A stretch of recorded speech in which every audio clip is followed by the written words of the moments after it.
Make way for the Lord Chancellor.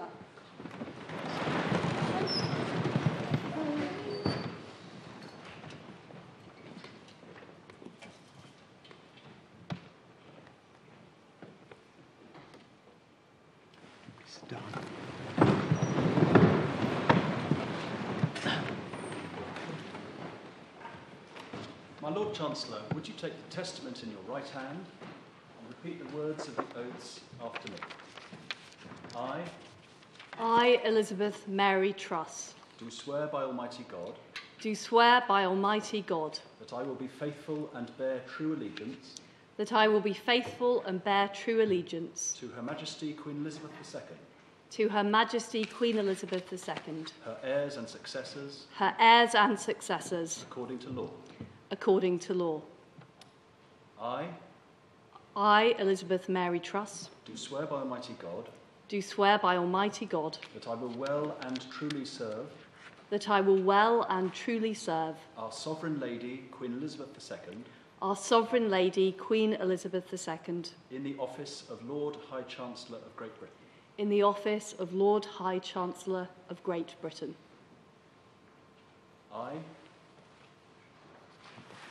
I, Elizabeth Mary Truss, do swear that in the office of do swear that in the office of Lord High Chancellor of Great Britain, Lord High Chancellor of Great Britain, I will respect the rule of law, I will respect the rule of law, defend the independence of the judiciary, defend the independence of the judiciary, and discharge my duty to ensure the provision of resources for the efficient and effective support of the courts for which I am responsible. So help me God. So help me God. Lord Chancellor, may I invite you to sign the oaths and the oaths books which are before you.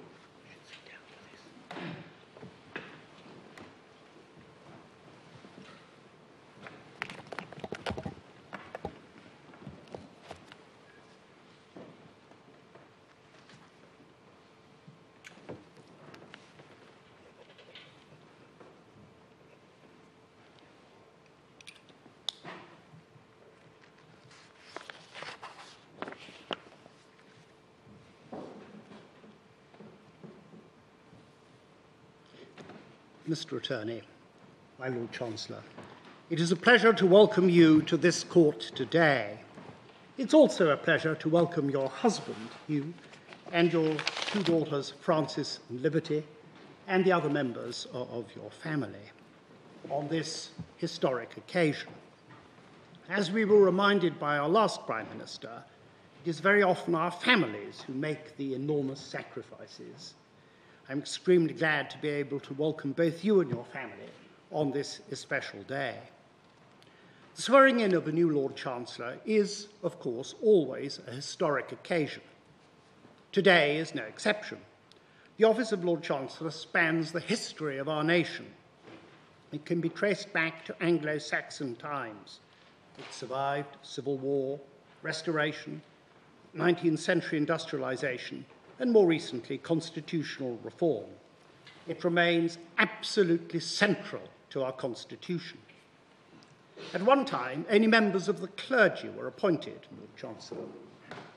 The Empress Matilda put an end to that monopoly when she gave her Great Seal to the keeping of a layman, William Fitzgilbert. At the time, there were two monarchs, two Great Seals, and two Lord Chancellors to have copies of them. At other times, and in fact for most but not all of its history, following from the time of Sir Thomas More was Lord Chancellor, it was only ever held by a lawyer. That, of course, changed in 2012 when your predecessor but one was appointed and given custody of the Great Seal. Times do change, and my Lord Chancellor's great office changes with them. Today, another long-standing monopoly has been swept away, and it is plainly not before time. It is one that has stood since 1254. Why 1254? In that year, we are told that William de Kilkenny was appointed Lord Chancellor by Eleanor of Provence, Queen Consort of Henry III. The question, though, who was William de Kilkenny's predecessors. If a monopoly had stood from his appointment, what was the difference between the two? A quick look to Wikipedia won't, unusually, provide the right answer. It tells us, misleadingly, that William was Lord Chancellor from 1250 to 1255, and that his immediate predecessor was Sir John Lexington. We must turn to Lord Campbell, a 19th century Lord Chancellor, who in his retirement wrote a multi-volume scholarly, but at times a little gossipy, history of the great office of state, the lives of the Lord Chancellors. That gives the answer. And the answer was Eleanor of Provence. In 1253, Henry III was about to embark on a short military expedition to Gascony. He had a rebellion to deal with. Rather than retain Sir John Lexington, who was then Lord Chancellor in office, he appointed Eleanor of Provence, his queen, as Lady Keeper of the Great Seal, one who during his absence exercised all the powers of that office and that of Lord Chancellor, ministerial and judicial, sitting as a judge in the Aula Regia. Her commission, as Lord Campbell makes clear, remains extant. We know a little more about Eleanor of Provence from Matthew Paris, not the well-known political commentator, but the 13th century Benedictine monk of St. Albans and his Historiae Anglorum. Eleanor of Provence's 20th century biographer summarizes that evidence. She had formidable political skills, was courageous, indomitable in adversity, resolute and practical. She was acclaimed by her 13th century contemporaries as a warrior heroine. Eleanor of Provence remained Lady Keeper until she resigned the office in 1254, at which point William de Kilkenny succeeded to the office of Lord Chancellor. My Lord Chancellor, you are the first female custodian of the Great Seal since Eleanor of Provence in 1254, when she was Lady Keeper. But you are, however, the first female Lord Chancellor. Today is therefore a historic occasion. It marks another step in the evolution of your great office, one that has, for so long, formed and continues to form the fulcrum of our Constitution. It has served to defend and secure the due administration of justice and maintain the rule of law. It is a step long, indeed very long overdue. We are delighted to welcome you here today at the Royal Courts of Justice at this significant constitutional occasion at which you have taken the oaths of office. My Lord Chancellor, it is readily apparent you have had to date a distinguished career, which has demonstrated your skills and wide experience. Having been educated in Scotland, Canada, and England, you read philosophy, politics, and economics at Merton College, Oxford. You then worked in a number of commercial roles in industry before qualifying as a management accountant and taking up a role as deputy director of the think tank Reform. In the latter role, you not only argued for increased rigour in academic standards, but also were particularly concerned with how best to tackle serious and organised crime. You entered Parliament for South West Norfolk in 2010, served on the Justice Committee of the House of Commons, were Parliamentary Under-Secretary of State at the Department of Education from 2012 to 2014, and you served as Secretary of State for the Environment, Food and Rural Affairs from 2014 to 2016. If that were not impressive enough, you've also co-authored a number of books whilst in Parliament. We therefore warmly welcome you to your new office today. As the Lord Chancellor and the Lord Chief Justice, we have a shared constitutional responsibility to ensure justice is at the centre of our society. We have a responsibility to secure access to justice for all, whatever their means or abilities. And we have a duty to provide the wherewithal through which the judges can administer justice openly and swiftly, without fear or favour, affection or ill will. The radical reform programme is well underway to affirm our world leadership in the delivery of justice and to underpin the Commons Law's international role. We look forward very much to working with you and with your team of ministers in all these tasks, so vital for wider social justice and the increased prosperity of our nation's state. Mr. Attorney, let me begin by thanking the Lord Chief Justice for his kind words and the warm welcome he has given me over the past week. I am delighted to have been appointed to this role. It is a privilege and an honour to have been sworn in today as the first woman Lord Chancellor. Although, as the Lord Chief Justice has mentioned, I may not be the first woman to hold the Great Seal. The duties that go with this role today, to respect and defend the law and the independence of the judiciary, must be upheld now as ever. In my time as Lord Chancellor, I will uphold them with dedication. Because the rule of law is the cornerstone of the British way of life. It is the safest shield, as Sir Edward Coke, a great son of Norfolk, put it. And as Lord Bingham wrote, the hallmarks of a regime which flouts the rule of law are, alas, all too familiar. The midnight knock on the door, the sudden disappearance, the show trial. The fundamentals of civilization and liberty depend on the rule of law.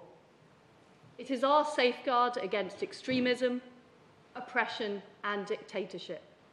The separation of powers keeps the executive in check. It is the basis of our prosperity, which is sustained by secure contracts and free trade. And it shapes the fabric of our free society, the order, the stability, the equality, and the individual freedom that we all love and respect. We have inherited the finest legal tradition in the world, and it is our duty to protect it. We know that all successful societies have the rule of law at their core, and it is a source of pride that the common law has played a key role in so many of them. Our law, English common law, has shaped the world for the better. It is at the heart of everything I believe in. As a parliamentarian, the rule of law has been at the centre of my work. When I was in commerce, negotiating anything from shipping charters to telecom supply agreements, every single transaction was underpinned by contract law. And wherever I did business around the world, the preferred contract law was English law. That's because we have the most open and trusted legal system in the world. That is why we are so often the first choice of legal venue for international litigators looking to be treated fairly. They know that we have the greatest judiciary in the world, with a reputation for excellence, incorruptibility, objectivity, and independence. I would like to see that reputation more widely acknowledged at home. Without judges, from the Supreme Court to the local magistrates' court, the rule of law would be nothing more than an empty slogan.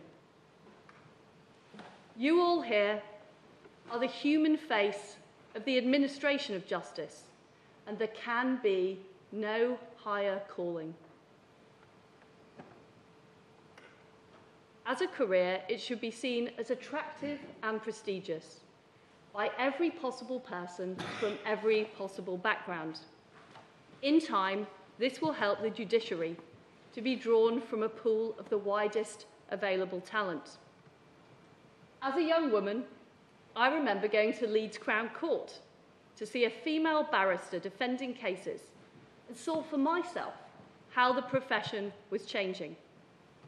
I saw how justice was done, the importance of trial by jury, how everyone participates in the legal process. It was an inspiring experience. I want as many people as possible to have that same experience, to understand the process of law, to want to join the legal profession, and to become judges. There has already been fantastic work carried out by the Lord Chief Justice on this front, and I will help that, widening and opening up the profession. After all, the law is our common law, our shared law. I am a great supporter of reform and modernisation through the courts and tribunals system, and that urgent task will be high on my agenda in the months ahead, as I know it is for senior members of the judiciary. As the first woman Lord Chancellor, I am proud to be part of our constantly evolving justice system. It is a system that evolves from precedent to precedent in step with society. But all the while, the fundamental principles of justice in this country remain the same. The thread running through it all is the rule of law. It shaped society in the past, does so now, and will do so in the future. Mr. Attorney. My Lord, it is a great honour and a pleasure for me to be here today. But of course, as you know, this is not the first time I have played a part in the swearing-in of a new Lord Chancellor. The last time that I did so, it was 2015, a year where we celebrated an anniversary of great importance to the justice system. I speak, of course, of the 700th anniversary of the first recorded use of the term King's Attorney, the forerunner of the office I have the privilege of holding. 2015 was also the 500th anniversary of the first recorded use of the term Solicitor General, and the present incumbent of that office, I'm pleased to say, is here beside me today, and I know that I speak for both of us when I say how proud we are to continue to serve as law officers, 801 years on from Magna Carta. But there is one office of state, and only one of which I am aware, that predates my own, and that is the office of Lord Chancellor, to which I am delighted to welcome Liz Truss this afternoon. 2016 is not, as far as I know, itself an anniversary of anything particularly auspicious. But perhaps in another 800 years from now, our successors will still be marking 2016 as a remarkable year for this country. In the last few weeks alone, we have seen the momentous decision to withdraw from the European Union. We have seen a change of government and only our second female Prime Minister. And now, courtesy of that Prime Minister, the oldest office in the land finally has its first female incumbent. At least I should say, in view of the history of which you've reminded us this afternoon, at least in modern times. As someone who sat at the cabinet table with her, let me say something about her qualities and how they relate to the qualities we seek in a Lord Chancellor. A Lord Chancellor's first responsibility, as she has herself said, is to protect the independence of the judiciary. In Liz Truss, we have a Lord Chancellor who is fiercely independent-minded and who will understand intuitively what is needed to preserve that independence for others. As the daughter of an academic and a teacher, it's not hard to see how she developed an inquiring mind and a willingness to challenge received wisdom. At Reform, a place designed for radical thinkers, she showed that while respectful of traditions, she's not afraid to embrace change. That is a combination of virtues which is most appropriate for a justice system that combines ancient principles of fairness with modernising ambitions in delivering the right service for the 21st century. In seeing through reforms, she will also benefit from a career outside politics, at Shell and at Cable and Wireless. While she will be well able to debate high principle, I know she will also be capable of grappling with the practical challenges of implementing lofty ideals in the real world. And there is, my Lord, one other quality that is less often talked about, but which is arguably just as important. Lord Chancellors do not just stand up to people, important as that is, they also stand up for people. A passion for justice in all its forms is at the heart of making a success of this vital role.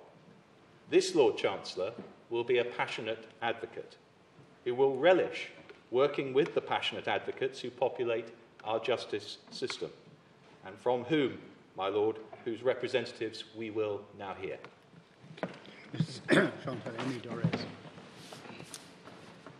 It is an honour and a privilege to represent the Bar of England and Wales in welcoming the new Lord Chancellor. It is a particular pleasure to welcome the first woman to hold this office. The office of Lord Chancellor is one which has seen significant reform, but it has retained its prestige and its weight. Its historic importance is perhaps best reflected by the fact that in order of precedence, after the royal family, only the Archbishop of Canterbury, and when appointed, the Lord High Steward, rank higher than the Lord Chancellor. Much has been said and written about the role of the Lord Chancellor following the reforms introduced to this office earlier this century. And my Lord, I would suggest that in 2016, over 900 years since the first Lord Chancellor, the office remains right at the heart of our constitutional arrangements. The central role which the Lord Chancellor plays in ensuring that both judicial independence and the role of law are maintained is reflected in the unique oath set out in the Constitutional Reform Act of 2005, which the Lord Chancellor has just made, and which is made in addition to the oath of allegiance made by Privy Councillors and other Cabinet Ministers. In a motion to take note of last year's report of the Constitution Committee on the office of Lord Chancellor, the chairman of that committee, Lord Lang, noted that the Lord Chancellor had additional responsibilities in relation to the rule of law. In his words, it requires the Lord Chancellor to seek to ensure that the rule of law is upheld, both within Cabinet and across government. One could describe him or her as playing the role of the government's conscience, ensuring that the government follow not only the letter but the spirit of the law, and indeed the Constitution. In short, the role of the Lord Chancellor is a critical part of our democracy and in turn of our economic well-being. Reflecting on some of the tumultuous and recent events overseas, it is clear that the importance of the rule of law and the independence of the judiciary cannot be taken for granted. Nor should we take for granted the need to foster and to maintain these fundamental cornerstones of our society. My Lord, the Bar of England and Wales very much looks forward to working with the new Lord Chancellor, and we wish her every success in her role. Thank you. Mr. Ball. As President of the Law Society of England and Wales, in office for a little less than a week, I welcome you to the post of Lord Chancellor and look forward to working with you. Following the referendum, at a time of unprecedented change, it is now more important than ever that we work together to promote the law of England and Wales, our jurisdiction, and our legal profession, for its independence, its flexibility, and its strength. The law of England and Wales and this jurisdiction are properly viewed as centres of excellence, which are and will continue to be used around the world, unaffected by the recent vote, and ready to support and enable the opportunities available for international trade. To this end, our largest law firms have established a worldwide infrastructure and have the expertise and technical ability to support the government, business, and the public. Respect for the rule of law is demonstrated through the promotion of the principle of access to justice. The Lord Chief Justice stated that he had a shared responsibility with the Lord Chancellor to ensure justice is at the centre of our society, to secure access to justice for all, whatever their means or abilities, to provide and the wherewithal through which the judges can administer justice openly and swiftly, without fear or favour, affection or ill will. I and we believe that this is a duty that extends to the legal profession. As officers of the court, our profession has a responsibility to advance the principle of justice for all, and we will engage with the Lord Chancellor and her officials, as well as the judiciary, in pursuit of this common aim. The solicitor's profession strives to adopt innovation in practice to the benefit of its clients and the public, leading on the development of services for the community and the aspiration that everyone in the country should be able to access early legal advice and contributing to make our justice system accessible to all.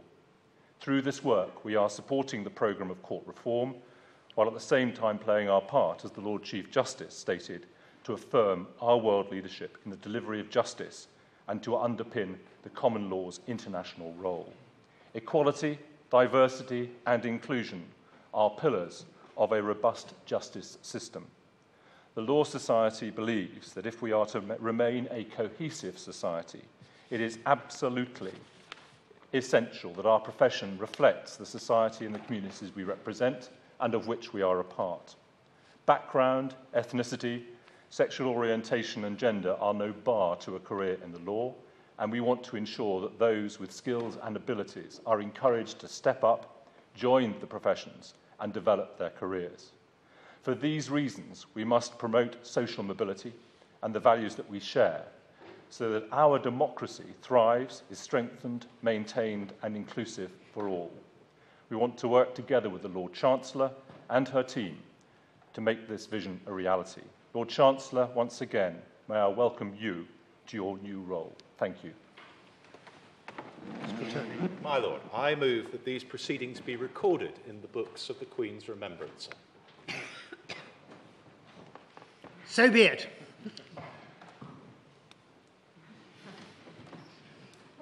Court rise. Thank you all very much for coming.